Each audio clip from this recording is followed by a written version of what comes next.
Imagine what it must have been like before modern mirrors, salamin, were invented. Nowadays, modern mirrors are made of flat glass sheet with a reflective coating made of aluminum and applied on one side of the glass. In the first letter to the Corinthians, chapter 13, St. Paul gives us an idea what it was like in former times when people used silver metal plates as mirrors. In verse 12 of that chapter, St. Paul says, now we see vaguely. We see vaguely as in a mirror.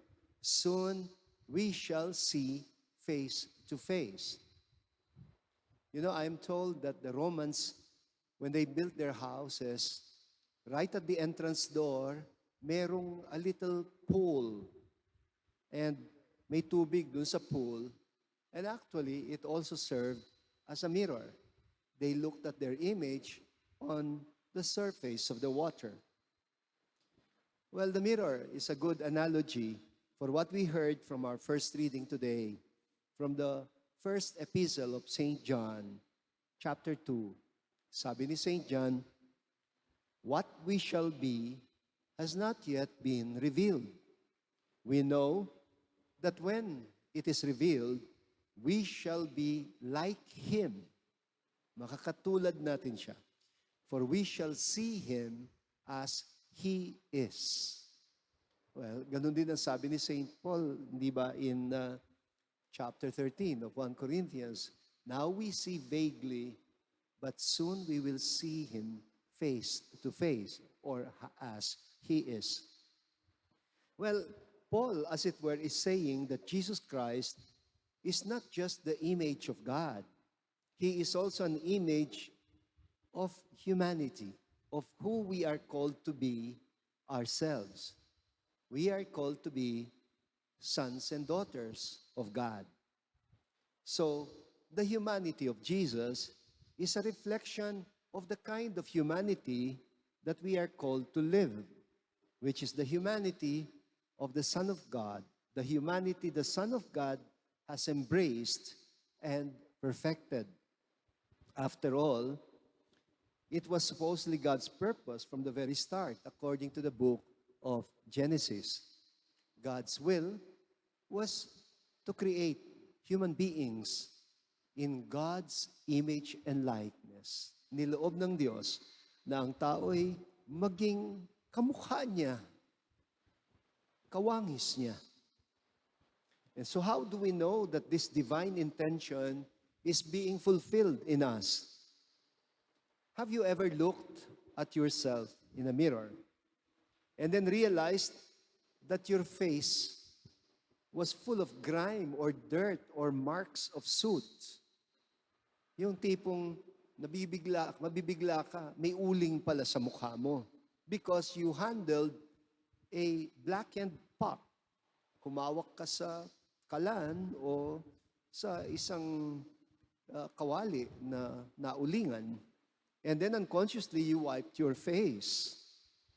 And you did not know because you did not have a mirror.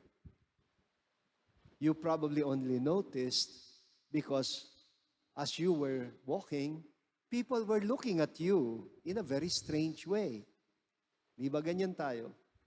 Pag merong kakaiba doon sa mukha ng tao, medyo napapatingin tayo.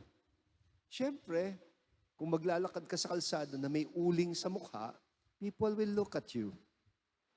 If you are sensitive, people will sometimes reflect to you what they are seeing on your face. Kunyari, they might call your attention like they touch the corner of their mouth in order to call your attention na meron kang ketchup sa bibig after biting a hamburger. In the same way, when we see people dehumanized or violated or abused or disrespected, nagre-react tayo spontaneously. Sometimes we might even say, indignantly. No, that's inhuman. No, you're not supposed to do that. You react because you share in the humanity that you feel is being violated.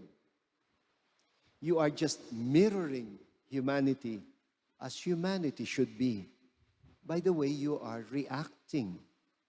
Then maybe if you're not reacting, you are not yet mirroring that humanity.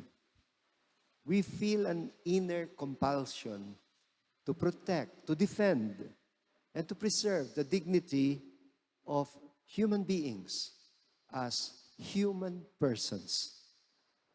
Well, Jesus himself is often described by the gospel writers as being moved with compassion, meaning from his very guts. Whenever he saw people who were suffering or people who were sick, possessed, or rejected or persecuted, he mirrors to us who we really are and are supposed to be.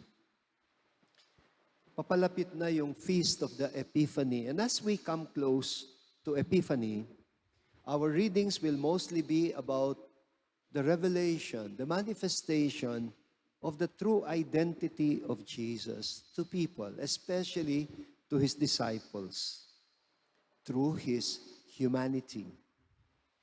Kaya nga, I don't know if you have been listening carefully to the readings of the past few days, you may have noticed that the writer of the Epistle of John has very harsh words to say about people who confess the divinity of Jesus but deny his humanity.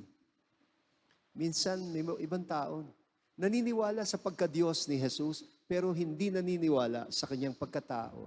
Did you know that that is a heresy? Well, how could Jesus mirror God to us in his divinity if he did not at the same time share in our humanity?